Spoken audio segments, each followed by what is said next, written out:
फक्त 35 रुपयावाली साडी ताई. ह्या मस्त आहेत ना, मला हे मस्त घरकामासाठी भारी आहेत रेग्युलर. ही पण भारी माझ्या पण. शोभतंय का तुम्हाला? शोभायचं काय त्याच्यात? आपल्या घरात धुणं भांडी करणारी बाई आहे, तिला 4 साड्या घेऊन देऊ लागलो. होय का? तुम्हाला लक्षात आहे का, मी पण आधी तुमच्या घरात धुणं भांडीच करत होती. बाई कसला चोमडा माणूस आहे हा. पहिली कामवाली सोबत लग्न केलं, आता माझ्या सोबत. मॅडम धरा याला, याचं तर आज काही खरं नाही. डुक्कर तोंडाचा मेला.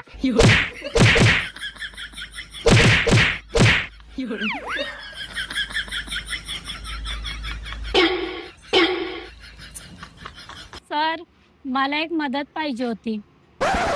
मी खूप गरीब घरची मुलगी आहे. मग मला खूप कामाची गरज आहे. धुणं भांडीची कामं असली तरी चालेल.